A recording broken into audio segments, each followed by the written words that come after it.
10th CBSE board की परीक्षा निकट होने के कारण विद्यार्थी की सुविधा को देखते हुए प्रतिदिन इसी चैनल पर कोर्स बुक का सिलेबस पढ़ाऊंगा।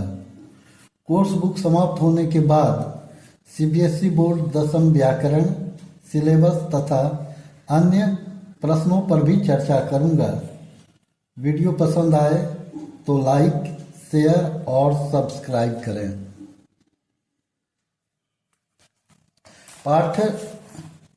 प्रथम पाठ इस तरह है, शुचिर पर्यावरणम, जिसका अर्थ होता है स्वच्छ पर्यावरण।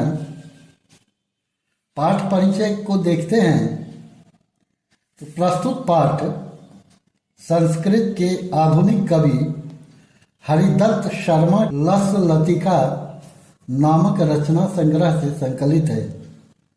इसमें कवि ने महानगरों की यांत्रिक बहुलता से बढ़ते प्रदूषण पर चिंता व्यक्त करते हुए कहा है कि यह लौह चक्र तन मन का शोषक है, जिससे वायुमंडल और भूमंडल दोनों प्रदूषित हो रहे हैं। कवि महानगरीय जीवन से दूर नदी, निर्झर, वृक्ष समूह, लता कुंज एवं पक्षियों से गुंजित वन प्रदेशों की ओर चलने की अभिलाषा प्रकट करता है। कवि मानव मात्र के स्वस्थ जीवन की कामना करता है। वह प्रदूषित वातावरण में जीते जी मरने की इच्छा नहीं करता है। अब श्लोक है। श्लोक का उच्चारण शुद्ध रूप में होना आवश्यक है। शुद्ध पढ़ेंगे तो अधिक समझ में आएगा।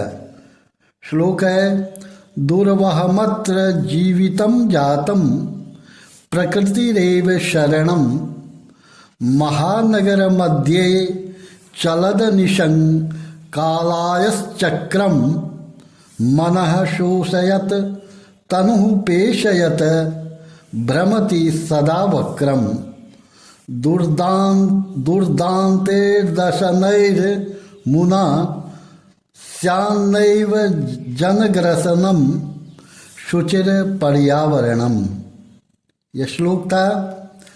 इसमें कुछ संधियां हैं।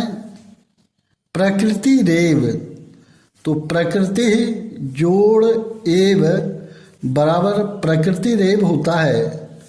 पर्यावरणम, परि जोड़ आवरणम बराबर पर्यावरणम होता है। दुर्दान्तैर्मुना, दुर्दान्तै जोड़ दशनैः जोड़ अमुना, यहाँ दुर्दान्तै का भी संधि करेंगे। दुर्दान्तै जोड़ दशनैः जोड़ अमुना। इसके बाद है स्यान्नैव, स्यात् जोड़ नौ जोड़ एव स्यान्नैव। पहले श्लोक में यही संधि है।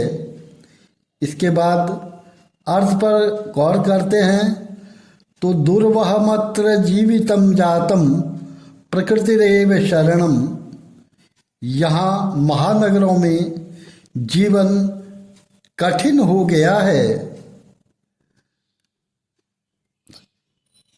अब तो प्रकृति तथा स्वच्छ पर्यावरण ही एकमात्र आश्रय है।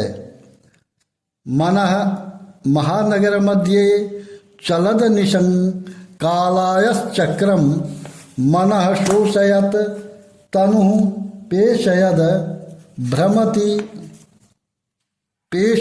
भ्रमति सदा वक्रम। तात्पर्य है कि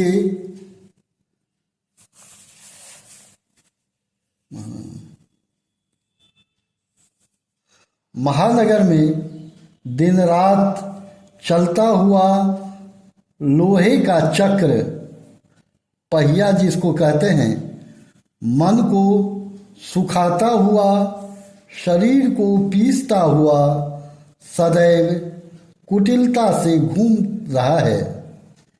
इसके भयंकर दांतों से लोगों का को विनाश न हो जाए, इस आशंका में कवि चिंतित है। इस आशंका से ही कवि चिंतित है। यह पहला श्लोक है। दूसरे श्लोक में जब जाते हैं तो कज्जल मलिनं धूमं मुंचति शत शकटयानम वाष्पयान माला संधावती वितरन्ति ध्वानम यानानां पंक्त्यो यनन्ताः कठिनं संस्मरणम शुचिर पर्यावरणम। इसका संधि है, संधावती में संधि है, समजोड़ धावती, पंक्त्यो ह्यनन्ताः में संधि है, पंक्त्यः जोड़ ही जोड़ अनंताः। इस श्लोक में ये ही दो संधि है। इसके बाद इसके अर्थ को देखते हैं तो कज्जल मलिनं धूमं मुंचति शत शकटयानम, सैकड़ों मोटर गाड़ियां काजल के समान गंदा धुआं उगल रही है। या वाष्प यान माला संधावती वितरन्ति ध्वानम, रेलगाड़ियां धुआं छोड़ती हुई दौड़ रही है। यानानां पंक्त्यो ह्यनन्ताः कठिनं संसरणम शुचिर पर्यावरणम।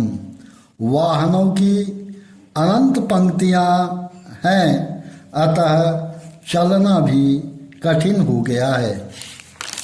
इसके तृतीय श्लोक में जब जाते हैं, इसका अन्वय है। अन्वय में जब जाएंगे तो शत शकटयानम कज्जल मलिनं धूमं मुंचति वाष्पयान माला ध्वानं वितरन्ति संधावती अत्र यानानां अनंताः पंक्त्यः कठिनं संसरणम।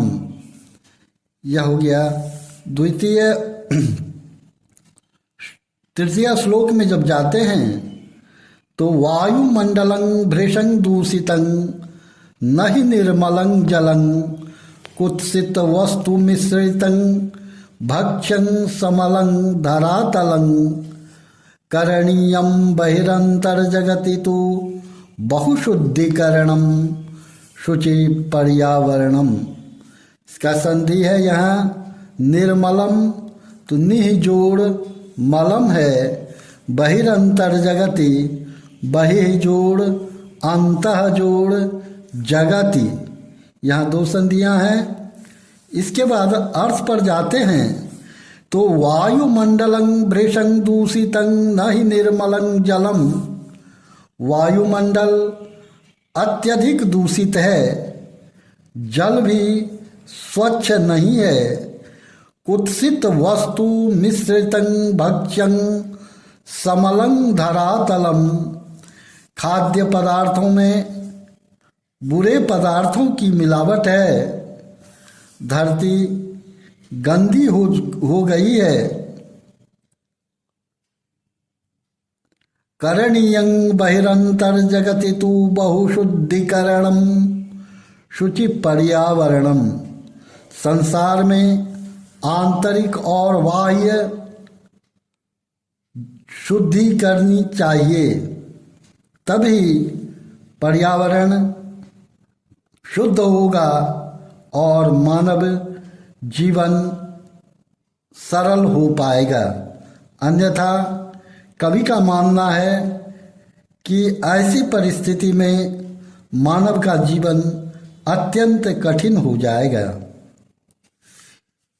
इस श्लोक के अन्वय में जब जाते हैं तो महानगरेषु वायुमंडलम भृशम दूषितम जलं निर्मलम नो हि विद्यते भक्ष्यं कुत्सित वस्तु मिश्रितम धरातलम समलं जातम बहि अंतः च जगति